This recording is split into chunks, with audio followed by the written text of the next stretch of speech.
It is Thursday, September 11th, and the FBI releasing brand new photos of Charlie Kirk's alleged assassin, asking for the public's help. Also, new details on the motive released. Republicans in Congress calling for a select committee on left-wing violence, and the sick, twisted reaction to this by a large percentage of the country, folks. We're going to get into it.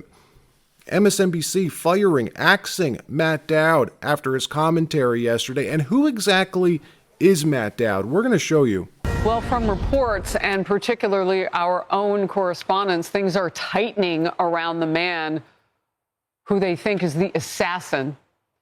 They are trying to catch him for killing conservative icon Charlie Kirk at a college event in Utah yesterday. It's not still been 24 hours, and the FBI is moving quickly now with some details and evidence that they've picked up in the last hour or so. And it's revealing this morning that images of the shooter exist, and you can see those images on your screen right now. If anyone has any information on this person of interest, please contact the FBI. 1-800-CALL-FBI, and we'll get that up on all of our social platforms immediately. Authorities are saying they have been able to track the suspect's movements and have recovered the high-power rifle officials say they believe the shooter used in the attack. The FBI is confident it will be able to catch this person. The FBI releasing two images this morning of the alleged assassin, the person who allegedly shot and killed Charlie Kirk yesterday. The FBI field office in Salt Lake City, Utah, posting these images, calling this man a person of interest in connection with the political assassination. Yes, they used that wording, political assassination, and good, because the mainstream media still isn't calling it that. It's amazing. The FBI offering $100,000 for information leading to this man's arrest. Writing on X this morning, we are asking for the public's help in identifying this person of interest in connection with the fatal shooting of Charlie Kirk at Utah Valley University. Call 1-800-CALL-FBI. It appears to be a fairly clear photo, two photos. Obviously not clear enough, though, or they wouldn't need the public's help. The New York Post sharing another image, an image of the weapon, an imported 30-06 Mauser bolt-action rifle with ammo, they say, engraved with trans and anti-fascist ideology. The same thing that we saw the shooter in the United Healthcare assassination do. Steven Crowder breaking this news first, by the way, and CNN reporting this out, right? Reporting it, but without calling it what it is, refusing to tell their viewers the full truth, saying the ammo instead had cultural engravings. Cultural engravings. I really don't know why they do this. Why not just tell your viewers, your audience, the facts?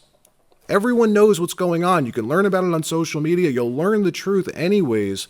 Prominent Democrats being asked about this yesterday, last night, this morning, and every single one of them, all of them, both citing the event, most of them bringing up the recent Minnesota attack by Vance Bolter. Remember that nutcase, even though Vance Bolter worked under Tim Walz, Kamala Harris's VP, not remotely the same thing. Representative Seth Moulton, a Democrat, going even further, claiming almost all political violence in this country is committed by the right. You can't make this up. Watch. Let's be serious about where this violence is coming from. Of extremist violent attacks in America, extremist violent murders, 76% are from right-wing extremists, 4% are from left-wing extremists. I condemn that 4%, but we also need to be honest about, as a nation, about where this violence is coming from. And oh, by the way, it's probably an appropriate time to talk about guns, too. You hear a lot of conservatives saying, hey, the only thing we need to do here is get more guns on the street. That's not going to solve this problem. That's going to make it worse. You can even tell the CNN anchor getting visually uncomfortable as he's saying this. These people are sick, folks. Charlie is dead. He was an innocent. He wasn't even a politician. His only crime was just speaking his mind in a common sense way, putting out common sense ideas. What we saw yesterday wasn't just a political assassination. It hits deeper, doesn't it? Like somebody shot the First Amendment This was an attack on our country, and anybody claiming both sidesism is just gaslighting you. The radical left, they commit all the violence here, all the political violence. Remember what happened after George Floyd? What happens after almost every big city police shooting story versus what we're seeing today. Charlie Kirk shot and killed, assassinated over his political views. And what does the right do? They come together peacefully to pray. This photo summing it up, saying it all, people coming together peacefully praying after Charlie's death versus what we saw after George Floyd. And like I said, every other national police shooting story. One side believes in debate, believes in the First Amendment. The other side believes in shutting down debate, stifling freedom of speech. Huge difference. President Trump last night delivering a sorrowful address to the nation and unabashedly calling out the radical left, calling them out for calling conservatives Nazis and fascists, doing that for years, saying it's directly responsible for what happened yesterday. Watch what he said. To my great fellow Americans, I am filled with grief and anger at the heinous assassination of Charlie Kirk on a college campus in Utah. Charlie inspired millions, and tonight, all who knew him and loved him are united in shock and horror. Charlie was a patriot who devoted his life to the cause of open debate and the country that he loved so much, the United States of America. He fought for liberty, democracy, justice, and the American people. He's a martyr for truth and freedom, and there has never been anyone who was so respected by youth. Charlie was also a man of deep, deep faith, and we take comfort in the knowledge that he is now at peace with God in heaven. Our prayers are with his wife, Erica, the two young, beloved children, and his entire family, who he loved more than anything in the world. We ask God to watch over them in this terrible hour of heartache and pain. This is a dark moment for America. Charlie Kirk traveled the nation, joyfully engaging with everyone interested in good faith debate. His mission was to bring young people into the political process, which he did better than anybody ever, to share his love of country and to spread the simple words of common sense. On campuses nationwide, he championed his ideas with courage, logic, humor, and grace. It's a long past time for all Americans and the media to confront the fact that violence and murder are the tragic consequence of demonizing those with whom you disagree day after day, year after year, in the most hateful and despicable way possible. For years, those on the radical left have compared wonderful Americans like Charlie to Nazis and the world's worst mass murderers and criminals. This kind of rhetoric is directly responsible for the terrorism that we're seeing in our country today, and it must stop right now. My administration will find each and every one of those who contributed to this atrocity and to other political violence, including the organizations that fund it and support it, as well as those who go after our judges, law enforcement officials, and everyone else who brings order to our country. From the attack on my life in Butler, Pennsylvania last year, which killed a husband and father, to the attacks on ICE agents, to the vicious murder of a healthcare executive in the streets of New York, to the shooting of House Majority Leader Steve Scalise and 3 others, radical left political violence has hurt too many innocent people and taken too many lives. Tonight, I ask all Americans to commit themselves to the American values for which Charlie Kirk lived and died, the values of free speech, citizenship, the rule of law, and the patriotic devotion and love of God. Charlie was the best of America, and the monster who attacked him was attacking our whole country. An assassin tried to silence him with a bullet, but he failed, because together we will ensure that his voice, his message, and his legacy will live on for countless generations to come. Today, because of this heinous act, Charlie's voice has become bigger and grander than ever before. and it's not even close. May God bless his memory. May God watch over his family. And may God bless the United States of America. Thank you. Let me know what you think about this. When you hear the reactions from these college students and liberals celebrating Charlie's death, and when asked, why are you happy about it? Their response is, well, he was a Nazi. He was a fascist.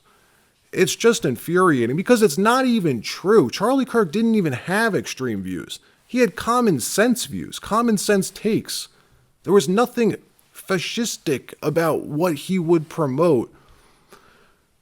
In another story, MSNBC firing Matt Dowd after his horrendously stupid take, saying how hateful words lead to hateful actions, suggesting that Charlie brought this on himself, something like that. MSNBC doing damage control last night, doing the right thing and axing this guy from their network. Watch this clip. This is what Matt Dowd said yesterday. In the direct moments right after Charlie was shot, a live take. This is what the guy thought to say live as he was learning about this. Watch. Talk to me about the environment in which a shooting like this happens. Yeah, and again, emphasize what you just emphasized. We don't know any of the full details of this. That we don't know if this was a supporter shooting their gun off in celebration, or so we have no idea about this. But following up on what was just said, he's been one of the most divisive, especially divisive younger figures in this, who is constantly sort of pushing this sort of hate speech or sort of aimed at certain groups. And I always go back to hateful thoughts lead to hateful words, which then lead to hateful actions. And I think that's the environment we're in, that people just, you can't stop with these sort of awful thoughts you have and then saying these awful words and not expect awful actions to take place. Matt. And that's the unfortunate environment we're in. What that guy said was completely inappropriate. And look, let's not forget who Matt Dowd is. This is important. Matt Dowd, not some liberal commentator. I saw people saying that on X yesterday. Matt Dowd is a Bush-era Republican. He's a Republican, one of those older school Republicans, the anti-Trump Republicans. He was one of President Bush's top political strategists for years. These are the people who lost their power under the Donald Trump movement, and they're irrelevant now. And they're pissed off about it. The old guard of the Republican Party has just been cast aside, neutered in large part, thanks to Charlie Kirk's TPU. MSNBC releasing a statement this morning that Matt Dowd, a paid political analyst, is no longer with their network. MSNBC's president, Rebecca Cutler, posting an online apology, writing, Dowd's commentary was inappropriate, insensitive, and unacceptable and untrue. Charlie's never said a hateful thing. Prove me wrong on that. Find a time that Charlie Kirk ever put out a hateful take. He hasn't. And he's got tons of takes. These are the lies that led to his death, folks. And Democrats are still trying to push this nonsense.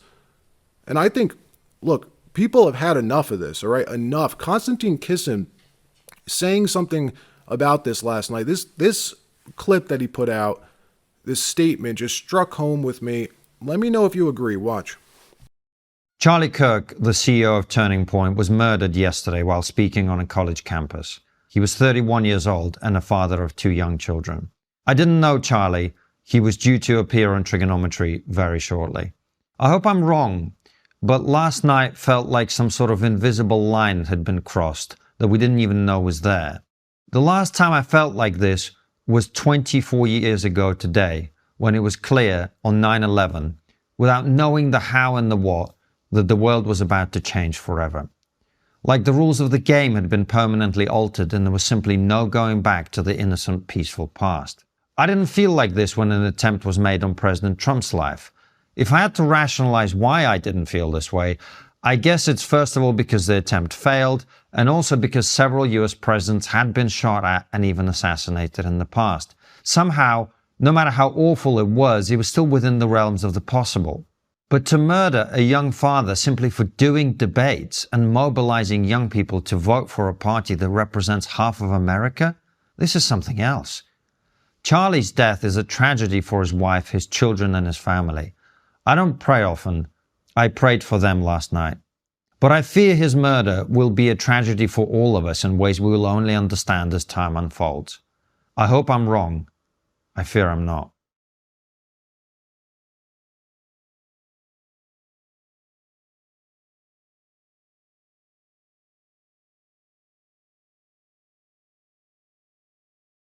I think Constantine nails it. All right, that wraps up this episode. Like, subscribe. We'll see you next time.